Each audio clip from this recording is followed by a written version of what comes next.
Hello, I'm Sebastian. Welcome to 9 Trees podcast. Today, I will summarize and review the book, Trump on the Couch, Inside the Mind of the President by psychiatrist and psychoanalyst Justin A. Frank is a provocative attempt to interpret Donald J. Trump through a clinical lens for a general audience. Written during the Trump presidency, the book argues that a president's personality can shape governance as powerfully as policy knowledge or experience. Frank, known for earlier public psychoanalytic commentary, frames Trump as a case study in character structure, emotional regulation, and interpersonal dynamics, then connects those traits to public behavior, messaging, and leadership style.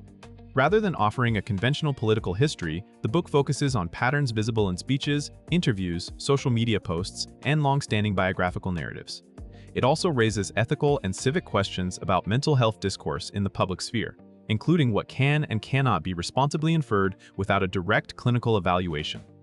Readers interested in political psychology, media-driven leadership, and the psychological dimensions of democratic risk will find the book's approach intentionally urgent and controversial. I will give you key takeaways from this book. Firstly, a psychoanalytic portrait. Built from public behavior, a central topic is the method Frank uses, constructing a psychological portrait from widely available public material rather than private therapeutic sessions. He treats Trump's public communication style, interpersonal conflicts, and repeated narrative themes as behavioral data points. The book aims to show how consistent patterns, not isolated incidents, can indicate enduring personality dynamics.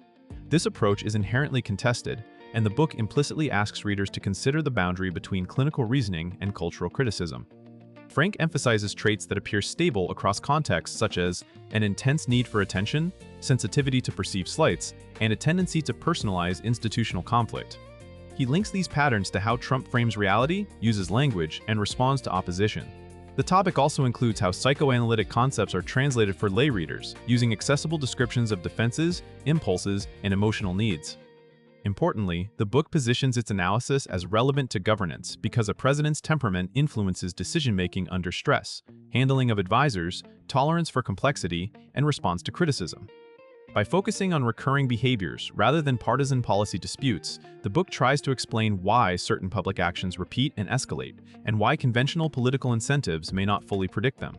Secondly, narcissism, self-image, and the mechanics of attention, another key topic, is the role of narcissistic dynamics in the construction and protection of self-image. Frank argues that Trump's public persona appears organized around constant validation, with attention functioning as a kind of emotional fuel.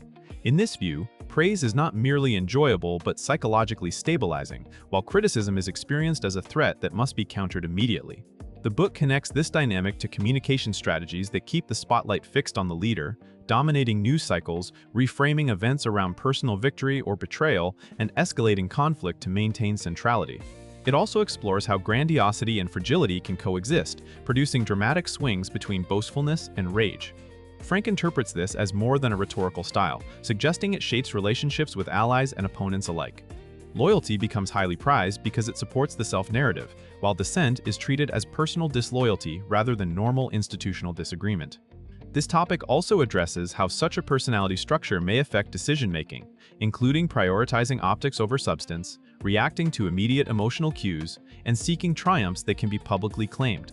The analysis invites readers to consider how modern media environments reward attention-seeking behavior, potentially amplifying psychological vulnerabilities into political power.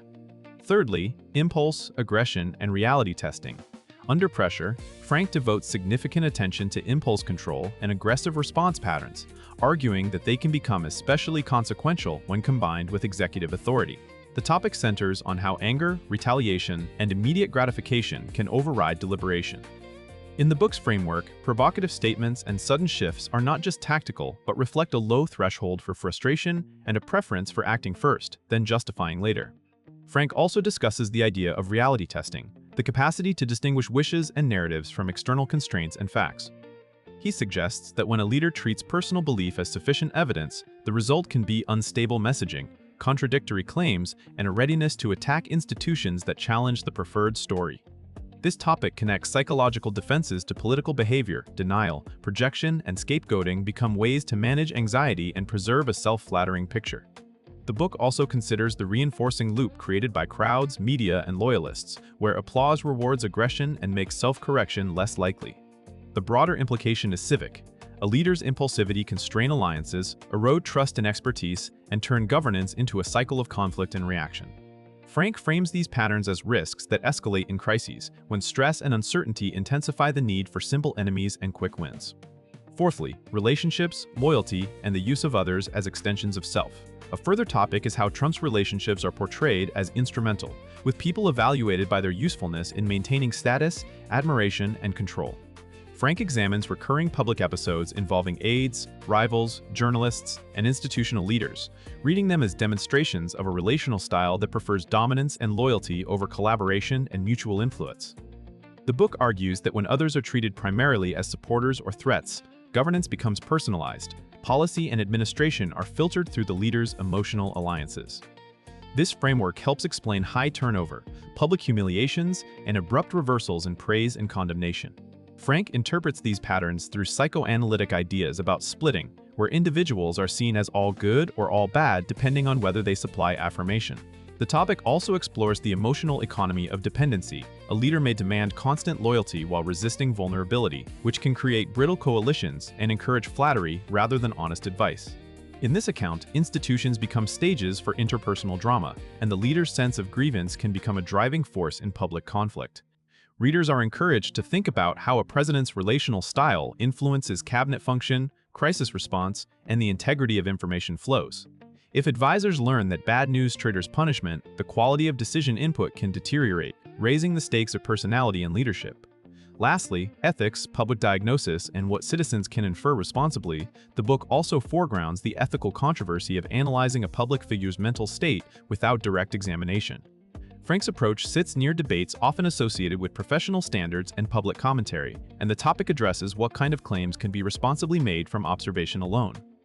The book argues for the civic importance of discussing psychological fitness when the consequences affect national and global well-being. At the same time, it highlights the risks of stigmatizing mental illness, oversimplifying complex behavior, and weaponizing diagnosis for partisan ends. This topic helps readers separate psychological description from medical certainty. Patterns can be recognized and discussed without asserting a definitive clinical diagnosis. Frank's work invites a broader discussion of psychological literacy for voters, journalists, and institutions, suggesting that understanding defenses, manipulation, and emotional needs can help citizens interpret messaging and propaganda. The topic also touches on how democratic systems can be stress-tested by leaders who exploit division, demand loyalty, and undermine shared reality. Rather than presenting psychology as a substitute for political analysis, the book positions it as an additional tool for evaluating leadership. The takeaway is practical. Readers can learn to notice recurring cues in language and behavior, ask better questions about accountability, and understand how emotional dynamics interact with media incentives to shape public life. In conclusion, this book is best suited for readers who want to understand political behavior through psychology, including voters, journalists, educators, and anyone curious about how personality can drive leadership outcomes. It will also interest mental health professionals and students who want to see psychoanalytic concepts applied to a high-visibility public figure, even if they ultimately disagree with the conclusions. The primary benefit is a sharpened ability to interpret recurring patterns in communication, conflict, and decision-making. By focusing on emotional needs, defenses, and relationship dynamics, the book encourages readers to look beyond daily headlines and ask what motivates repeated cycles of escalation, grievance, and attention-seeking.